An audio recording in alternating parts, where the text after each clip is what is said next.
नमस्कार, मेरा मध्य प्रदेश देख रहे हैं आप। मैं हूं पुनीत पाठक और दिन भर की प्रदेश की बड़ी खबरें विस्तार से दिखाएंगे। शुरुआत कोरोना के अपडेट से करते हैं। मध्य प्रदेश में आज आंकड़ा आ चुका है 2777 कोरोना के नए मरीज मिले हैं। पिछले 24 घंटे में लगातार संक्रमण बढ़ता दिखा। मध्य प्रदेश में अभी तक कुल मिलाकर 3,08,34 लोग संक्रमित हुए हैं। बीते 24 घंटे में 16 मरीजों की मौत हुई है कोरोना संक्रमण से। मध्य प्रदेश में अब तक इसके बाद मौत का आंकड़ा 4014 पर पहुंच चुका है। प्रदेश में आज 1482 मरीज डिस्चार्ज किए गए और इसके बाद 2,77,484 मरीज प्रदेश में स्वस्थ हुए हैं। एक्टिव मरीजों की संख्या बढ़कर 19,336 हो गई। इंदौर से आज फिर सर्वाधिक 682 पॉजिटिव मिले हैं, जबकि भोपाल से पॉजिटिव की संख्या बढ़ गई। 528 नए पॉजिटिव केस आए।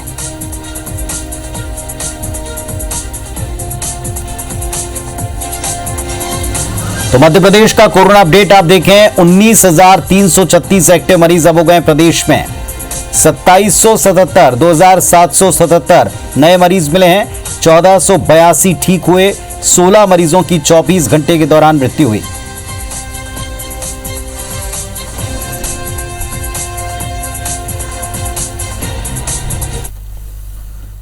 इधर छिंदवाड़ा जिले में गुरुवार की रात 10 बजे से लगा 80 घंटे का टोटल लॉकडाउन अब भी जारी है। ये लॉकडाउन सोमवार सुबह 6 बजे तक रहने वाला है। लॉकडाउन के दौरान सड़कों पर सन्नाटा पसरा रहा। लोग अपने घरों में कैद नजर आए। प्रशासन की टीम लॉकडाउन का पालन कराने के लिए सड़कों पर मुस्तैद दिखी। जगह जगह वाहनों की चेकिंग के साथ साथ आते जाते लोगों से पूछताछ का दौर चला। इधर लॉकडाउन के दौरान शराब दुकान खुलने पर लोगों ने सोशल मीडिया पर जमकर अपना गुस्सा जताया। कलेक्टर ने देर शाम 3 अप्रैल और 4 अप्रैल के लिए शहरी क्षेत्रों की सीमा से 5 किलोमीटर के दायरे में ड्राई डे घोषित करने का आदेश दे दिया है। महाराष्ट्र की सीमा से सटे छिंदवाड़ा जिले में लगातार कोरोना का संक्रमण बढ़ रहा है। हर रोज 40 से 50 नए मरीज मिल रहे थे। जिले में अब तक 60 लोगों की मृत्यु कोरोना संक्रमण से हुई है और इसे देखते हुए प्रशासन ने यहां 80 घंटे का टोटल लॉकडाउन करने का फैसला किया है। वर्तमान में अभी लॉकडाउन की स्थिति की गई है, तो उसके पालन के लिए और कोरोना का जो स्प्रेड है उसको रोकने के लिए जो आवश्यक उपाय किए जाने हैं उसकी समीक्षा की गई और उसमें और सुधार करने के निर्देश दिए गए। जिले में शराब की दुकान पर खुली है, अभी उसके लिए पृथक से आदेश जारी नहीं हुआ है, उसके लिए अलग से आदेश। मध्य प्रदेश में एक और जहां कोरोना की दूसरी लहर का असर है, तो वहीं दूसरी तरफ कोरोना वैक्सीनेशन को लेकर लगातार तेजी का काम सरकार कर रही है। भोपाल समेत पूरे प्रदेश में वैक्सीनेशन के दूसरे फेज में 45 साल से ऊपर उम्र के सभी लोगों को वैक्सीन लगाने की प्रक्रिया शुरू हो चुकी है। 1 अप्रैल से 3,80,000 लोगों को टीका लग चुका है। अब तक की बात करें तो प्रदेश में कुल मिलाकर 37 लाख लोग वैक्सीनेटेड हो चुके हैं। इस बीच एक वर्ग ऐसा है जो चाहता है कि वैक्सीनेशन में तेजी लाई जाए और अब ये उम्र का बंधन खत्म हो। 18 साल से ज्यादा उम्र के सभी लोगों का वैक्सीनेशन शुरू हो। 18 साल से ज्यादा उम्र वर्ग का ये कहना है कि 20 से 35 साल के लोग सबसे ज्यादा फील्ड पर उतरते हैं, बाहर निकलते हैं। संक्रमण हो या ना हो, लेकिन वो एक स्प्रेडर के तौर पर काम कर सकते हैं। इसीलिए सरकार को सभी का वैक्सीनेशन अब शुरू कर देना चाहिए। मेरा साफ सा यही मानना है कि जो संक्रमण है वो उम्र विशेष को देखकर नहीं आता। और जहाँ तक छात्रों की, युवाओं की बात है, तो मेरा मानना है कि 18 वर्ष से ऊपर के जो यूथ है उनको भी वैक्सीनेशन दिया जाना चाहिए। 18 वर्ष के ऊपर के आयु के वर्ग के लोग ही फील्ड पे काम कर रहे हैं, जॉब कर रहे हैं, इधर से उधर जाना, पूरे भारत में घूमना, तो एक्चुअल काम तो 18 प्लस के लोग ही कर रहे हैं। वैक्सीनेशन मेरे हिसाब से इनको प्राथमिकता इनको पहली दी जानी चाहिए, क्योंकि समय ये लोग क्या है वर्किंग पे ज़्यादा काम कर रहे हैं, तो यही अपने घर जाते हैं तो कोरोना का जो इफेक्ट है इनके द्वारा ही घर जाएगा। लोगों को मेंटल प्रेशर झेलना पड़ रहा है और ज़्यादातर जो एज ग्रुप है वो ये युवा का ही है। अगर हम बात करें 30s या 20s में जो हैं, जो स्ट्रगल कर रहे हैं अपनी लाइफ में, तो वो भी ज़्यादा प्रोन है कोरोना के लिए। तो वैक्सीनेशन उनको भी बहुत ज़रूरी है। कि सरकार को जल्द ही अपने वैक्सीनेशन प्रोग्राम को बहुत तेज़ गति से बढ़ाने की ज़रूरत है, ताकि कोरोना महामारी से जो ये लॉकडाउन का जो असर हुआ है, मानसिक तौर पे जो प्रताड़ना युवाओं को झेलनी पड़ रही है, उससे भी हम निकल पाएँ। इधर मध्य प्रदेश सरकार ने मीडिया कर्मियों के लिए एक अच्छी पहल की, उनको वैक्सीनेशन की खास व्यवस्था की। राजधानी भोपाल के सभी मीडिया कर्मी शहर के जिला अस्पताल जेपी अस्पताल पहुंचे और वैक्सीन लगवा सकते हैं। पहले दिन जिन मीडिया कर्मियों ने वैक्सीन लगवाई, उनका यह कहना है कि मुख्यमंत्री शिवराज सिंह चौहान की ये पहल काफी बेहतर है, जो उन्होंने मीडिया कर्मियों को फ्रंट लाइनर मानकर वैक्सीनेट किया है। और हम लोग 45 से कम हैं, इस चक्कर में हम लोग को संक्रमण का ज़्यादा खतरा हो रहा था। तो मैं मुख्यमंत्री का धन्यवाद दूंगा कि उन्होंने इस उम्र की कोई सीमा नहीं रखी और सभी पत्रकारों के लिए वैक्सीनेशन की सुविधा करवाई। मीडिया के बारे में कि उनको भी वैक्सीन की ज़रूरत है और उन्होंने इस चीज़ के लिए पहले कहा कि हाँ वो लोग भी जाके लगवाएं, और मैं चाहती हूँ कि जिसका भी नंबर आए वो भी जाके अपना वैक्सीन लगवाएं। मैं मुख्यमंत्री शिवराज सिंह चौहान और सरकार का बहुत बहुत धन्यवाद देना चाहती हूँ कि उन्होंने इस बारे में सोचा कि मीडिया से जुड़े जितने भी लोग हैं उन्हें पहले वैक्सीनेशन लगाया जाए।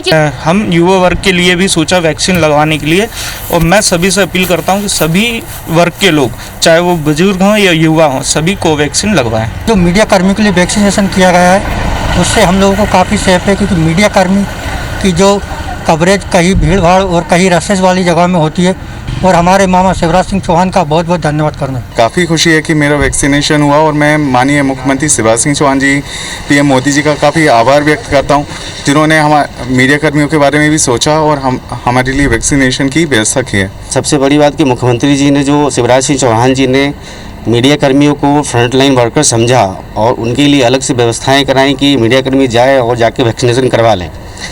इससे क्या है कि मीडिया कर्मियों के उत्साह भी बढ़ेंगे और वो अपने ग्राउंड पे काम कर पाएंगे खुलकर। तो अस्पतालों में, तमाम कोविड वार्ड्स में या कोविड पेशेंट्स के बीच में जाकर रिपोर्टिंग करने वाले तमाम साथियों को वैक्सीनेशन की शुरुआत हुई। इससे मीडिया कर्मियों ने राहत की सांस ली और अन्य प्रदेशों में भी इस तरह की मांग की है कि मीडिया कर्मियों को वैक्सीनेट जल्दी से जल्दी करना चाहिए। इधर दमोह उपचुनाव के पूरे चुनावी सीन से भाजपा के वरिष्ठ सांसद ज्योतिरादित्य सिंधिया गायब हैं, लिहाजा राजनीति के गलियारे में इसको लेकर तरह तरह की बातें हैं। 30 मार्च को जब बीजेपी प्रत्याशी राहुल सिंह लोधी ने अपना पर्चा भरा तो मुख्यमंत्री शिवराज सिंह चौहान, प्रदेश अध्यक्ष वीडी शर्मा, केंद्रीय मंत्री प्रहलाद पटेल समेत पार्टी के कई दिग्गज नेता थे, लेकिन ज्योतिरादित्य सिंधिया गायब रहे। इस पर अब कांग्रेस के नेता सवाल उठाने लगे। कहते हैं कि दमोह में बीजेपी सिंधिया का दखल नहीं चाहती। बाद में पश्चिम बंगाल के लिए स्टार प्रचारकों की सूची में इसीलिए उनका नाम जोड़ दिया। इधर बीजेपी इस पर सफाई दे रही है। भारतीय जनता पार्टी के स्वयं के नेता, चाहे अनूप मिश्रा हों, केपी यादव हों, जयभान सिंह पवैया हों, पब्लिक फोरम पे सरकार की आलोचना करने लगे हैं, क्योंकि पार्टी के अंदर उनकी भी सुनवाई नहीं हो रही है। भारतीय जनता पार्टी के नेता, जनप्रतिनिधि या किसी पदाधिकारी ने कोई सवाल भारतीय जनता पार्टी की सरकार पर खड़ा नहीं किया है। एक अपने नेतृत्व की भूमिका, बाकी इसमें कतई किसी से नाराजगी का या सरकार की खिलाफत का कोई कारण नहीं। राजधानी भोपाल समेत संभाग के 7 जिलों में मनरेगा के तहत बनाए गए 977 तालाबों की स्थिति अब काफी खराब है। दरअसल आगामी बारिश के मौसम को देखते हुए भोपाल संभाग के आयुक्त ने तालाबों में जल भराव का सर्वे करवाया था, जिसमें उनकी स्थिति खराब दिखी। अधिकारियों ने बताया तालाबों में सुधार के लिए जल संचयन अभियान के तहत जीर्णोद्धार किया जाएगा। इस पर 23,24,60,000 रुपए की प्रशासकीय स्वीकृति मिल चुकी है। ये तालाब भोपाल संभाग की 940 ग्राम पंचायतों में स्थित हैं। भोपाल जिले में 136, रायसेन में 144, राजगढ़ में 319, सीहोर में 126, विदिशा में 211 तालाबों का चयन इसके लिए किया है।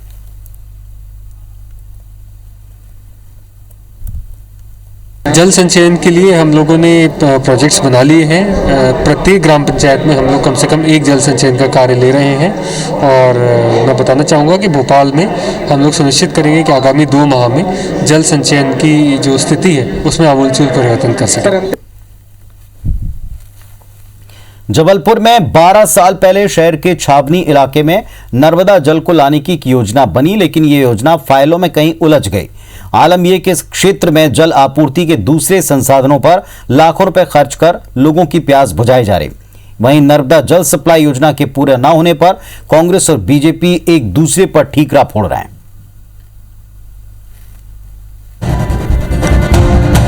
साल 2007-8 में Jawaharlal Nehru national urban renewal mission योजना के तहत जबलपुर के कैंट क्षेत्र में वाटर सप्लाई सिस्टम को बेहतर बनाने की योजना बनाई गई थी। क्षेत्र में नर्मदा जल के लिए अलग लाइन बिछाने का खाका तैयार किया गया था, जिसे कैंट के जिम्मेदार अधिकारी आज तक पूरा नहीं कर पाए। योजना फाइलों में कैद होकर ही रह गई।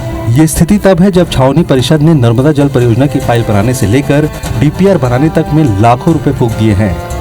कैंट के लगभग 16 से 20 लाख रुपए इस तैयारी में भी खर्च हुए और अभी एक नया झुंझुना दिया गया है भारतीय जनता पार्टी की सरकार द्वारा, अमृत जल योजना, जो कि स्मार्ट सिटी के तहत ये सारी चीजें कह रहे हैं। अधिकारियों ने भविष्य में कैंट की आबादी को ध्यान में रखकर योजना तैयार की थी, लेकिन करीब 61 करोड़ की नर्मदा जल परियोजना का अब तक न तो काम शुरू हो पाया और न ही इसके कोई संकेत मिल पा रहे हैं, जबकि कैंट क्षेत्र की जनता को पानी की किल्लत से दो चार होना पड़ रहा है। क्षेत्र के विधायक अशोक रोहानी का कहना है कि पानी की सप्लाई के बदले मिलने वाले टैक्स को लेकर छावनी परिषद और नगर निगम के बीच तालमेल नहीं बन पाया, इसलिए योजना अटक गई। अब स्मार्ट सिटी की अमृत योजना के तहत इस पर जल्द काम किया जाएगा। निश्चित रूप से कैंटोनमेंट में ज़मीनों की रेट की कई चीज़ें ऐसी विसंगतियां हैं जिसको तत्कालीन जो वहाँ पर बने वहाँ के लोग जो हैं उनने भी इस पर ध्यान नहीं दिया।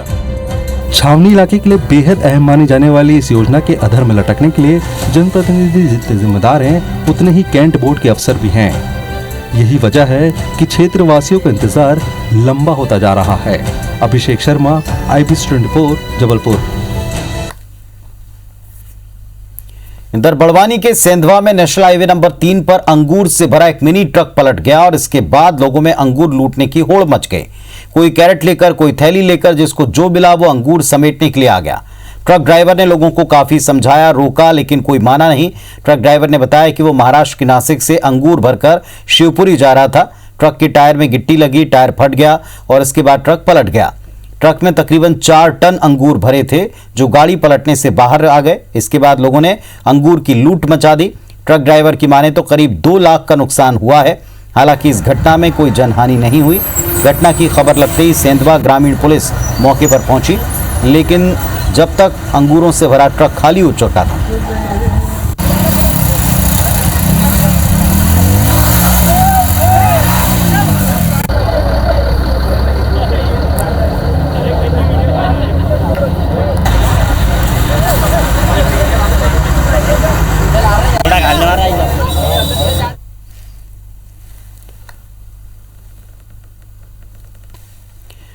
मध्य प्रदेश में आग का तांडव आज भी नहीं थमा। रोजाना प्रदेश के अलग अलग हिस्सों में आगजनी की खबरें मिल रही हैं। सबसे पहले कटनी की बात।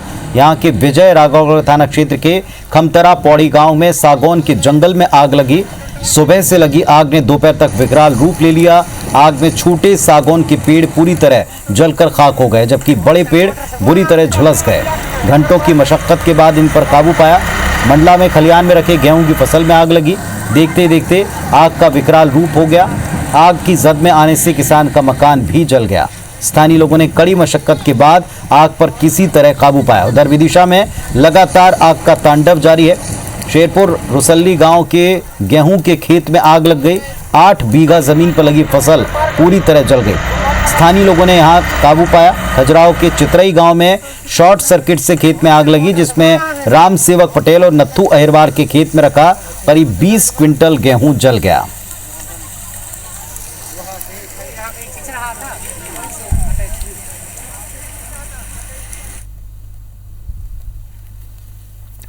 आगर में कथित सड़क दुर्घटना में घायल युवक की इलाज के दौरान मौत हो गई। हत्या का शक जताते हुए दलित समाज के लोग शव लेकर नलखेड़ा थाने पहुंचे और भारी संख्या में लोगों ने विरोध किया। भारी संख्या को देखकर पुलिसकर्मी ने खुद को थाने का गेट लगाकर अंदर ही बंद कर लिया। थाना परिसर में परिजनों ने काफी देर तक हंगामा किया। परिजनों का यह आरोप था कि एक दबंग परिवार ने अर्जुन के साथ मारपीट की है, जिसमें वो घायल हुआ और बाद में उसकी मौत हुई। वहीं हंगामे के बाद वरिष्ठ पुलिस अधिकारी थाने पहुंचे, बातचीत की। पुलिस की तरफ से केस दर्ज कर कार्रवाई का भरोसा दिया गया है। इसके बाद परिजन शव लेकर अंतिम संस्कार के लिए रवाना हुए। अभी वो पूरा पीएम रिपोर्ट मंगवाई है हमने और पूरा क्लियर करना है। और एसपी साहब ने बोला है कि अब तुम डेड बॉडी को जलाओ और हम आप कहोगे जब भी कार्रवाई करेंगे, नहीं कहोगे जब भी कार्रवाई करना। ये घटना 25 तारीख की है। कोई बेहोशी की हालत में एक व्यक्ति मिला था जिसकी पहचान अर्जुन रामचंद पूर्वी नलका निवासी, उसे डायल 100 के द्वारा अस्पताल लेके आया गया। तो यहाँ से रेफर करके इंदौर पहुँचा दिया है। वहाँ पे इलाज के दौरान परिजनों का आरोप है कि इसके साथ कुछ लोगों ने मारपीट की है। उसकी जांच की गई, मर्ग जांच कायद करके जांच की गई। जांच पर से अपराध प्रथम दृष्टया अपराध घटित होना पाया गया, अपराध निवेदन किया गया है। आगे विवेचना की जा रही है, साक्ष्य के आधार पर कार्रवाई की जाएगी। मध्य प्रदेश में बजरंग दल और विश्व हिंदू परिषद ने लव जिहाद नाम से एक ब्रिगेड बनाई है। ब्रिगेड का उद्देश्य लव जिहाद का शिकार पीड़ित युवतियों को न्याय दिलाना है।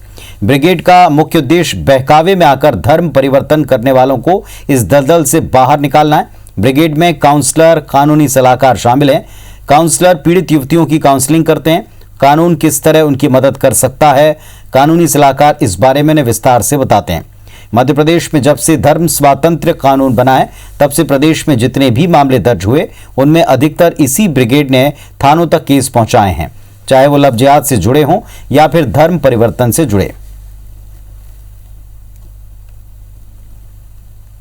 लव जिहाद की ऐसी जो घटना होती है, वहाँ पे उन बच्चियों को आइडेंटिफाई करते हैं, उनको चिन्हित करते हैं, फिर उनके परिवार वालों से मिलकर उनके माध्यम से उनकी काउंसलिंग करके, क्योंकि हमारे पास इसमें कानूनी सलाहकार भी हैं कि अपनी आइडेंटिटी छुपाई जा रही है, तो कहीं ना कहीं एक ये जुर्म है। एक आप गलत काम कर रहे हैं तभी आप अपनी आइडेंटिटी नहीं तो बता रहे हैं। तो इसलिए इस सब के प्रयास के लिए हमारा संगठन नीचे स्तर पर काम कर रहा है। ये धर्मांतरण करने का लालच दिया गया है, इस प्रकार का गवाही उनके माता पिता इत्यादि जिसे दिलवा करके, मतलब येन केन प्रकार हम लोग 95%, मोर देन 95% हम लोग घर वापसी करा लेते हैं। नरसिंहपुर जिले में बोहानी रेलवे स्टेशन के पास हुए ट्रेन हादसे की शुरुआती जांच में एक बड़ा खुलासा हुआ। पश्चिम मध्य रेलवे की उच्च स्तरीय जांच के दौरान घटनास्थल पर लोहे की रॉड का टुकड़ा मिला है। आशंका है कि किसी शरारती तत्व ने पटरी पर लोहे की रॉड रखकर ट्रेन हादसे को अंजाम दिया। इसके पीछे कोई बड़ी साजिश हो सकती है। जांच आरपीएफ कर रही है। उच्च स्तरीय जांच पूरी हो जाने के बाद वैधानिक कार्रवाई होगी। आपको बता दें कि 31 मार्च की रात जबलपुर इटारसी रेलवे ट्रैक पर इटारसी एक्सप्रेस का एक डिब्बा पटरी से उतर गया था। हालांकि ट्रेन हादसे में कोई हताहत नहीं हुआ, लेकिन ट्रेन यातायात इससे बाधित हो गया। पश्चिम मध्य रेलवे ने हादसे की उच्च स्तरीय जांच के निर्देश दिए हैं। प्राथमिक रूप से एक लोहे का टुकड़ा मिला था, जिसको प्राथमिक जानकारी के अनुसार ऐसा लग रहा है कि दुर्घटना क्या हो सकता है, और वरिष्ठ अधिकारी द्वारा इसकी जांच की जा रही है। जांच अभी चल रही है। ग्वालियर नगर निगम अपने काम में ज्यादा अधिकारियों के भ्रष्टाचार के कारण सुर्खियों में रहता है। हालात ये बन गए कि ग्वालियर नगर निगम के 60% अफसरों के खिलाफ लोकायुक्त और ईओडब्ल्यू में जांच जारी है। इनमें 42 से ज्यादा अफसर ऐसे हैं जो बड़े पदों पर बैठे हैं। इनमें पूर्व मेयर से लेकर कमिश्नर तक के नाम हैं। ये खुलासा आरटीआई के जरिए हुआ है। नवंबर में ग्वालियर नगर निगम के भ्रष्ट अफसरों की जानकारी के लिए एक आरटीआई लगाई गई। खुलासा हुआ कि निगम के बड़े पदों पर बैठे ज्यादातर अधिकारी भ्रष्ट हैं। निगम कमिश्नर का इस पर कहना है कि भ्रष्ट अधिकारी से जुड़ी फाइलों को लिस्ट किया गया। कुछ मामलों में एफआईआर हुई हैं, वहीं कुछ पर जांच के बाद कार्रवाई होगी। कुछ कार्रवाइयाँ तो जिनके खिलाफ जो चल रही हैं उस पर तो कार्रवाई की ही जा रही है। साथ ही साथ हम जो हमारे पास शिकायतें भी आती हैं हम भी उन पर भी हम लोग कार्रवाई कर रहे हैं, और उसको आने वाले समय में यथाशीघ्र कार्रवाई की जाएगी। ये हम लोग अभी एक सिस्टम ये बना रहे हैं कि हमारे पास जितनी फाइलें हैं उसको हम लोग अभी एक बार बुलाकर उसको मार्किंग करा के अपने रिकॉर्ड्स में रख लेंगे, और जो भी शेष अगर हमको नहीं मिलती संबंधित के खिलाफ एफआईआर कराई जाएगी, और इसको आने वाले 1 महीने में हम लोग काफ़ी व्यवस्थित कर लेंगे। जबलपुर में बरगी के जंगल में मिली अधजली लाश मामले में खुलासा हुआ। जली लाश सिवनी जिले के एक बुजुर्ग की थी। बुजुर्ग की पहले हत्या की गई, बाद में जंगल में लाकर फेंका गया। पुलिस ने बताया कि ससुर का बहू के साथ नाजायज रिश्ता बन गया था। इस बात का पता जब बेटे को लगा तो पिता को हमेशा के लिए रास्ते से हटाया, अपने 4 दोस्तों का साथ लिया और पहले पिता की गला दबाकर हत्या की। इसके बाद पुलिस से बचने के लिए जंगल में लाश को जलाने का प्रयास किया। आरोपी बेटे प्रमोद पटेल को पुलिस ने गिरफ्तार किया है।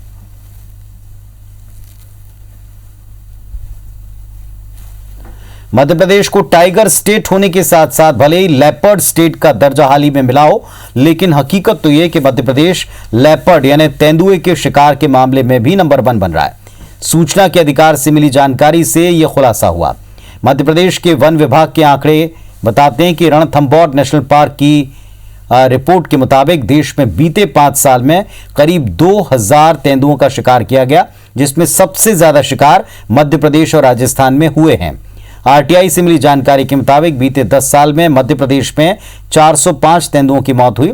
200 तेंदुओं का इनमें से शिकार हुआ है। पन्ना टाइगर रिजर्व में 12, सतपुड़ा टाइगर रिजर्व में 10, बालाघाट फॉरेस्ट रेंज में 20, छिंदवाड़ा फॉरेस्ट रेंज में 18, कटनी में 15, सिवनी में 13, शहडोल में 12, पन्ना में 10, अब्दुल्लागंज नरसिंहपुर में 9 और सीहोर शिवपुरी में 7 लेपर्ड की मौत इसमें हुई है।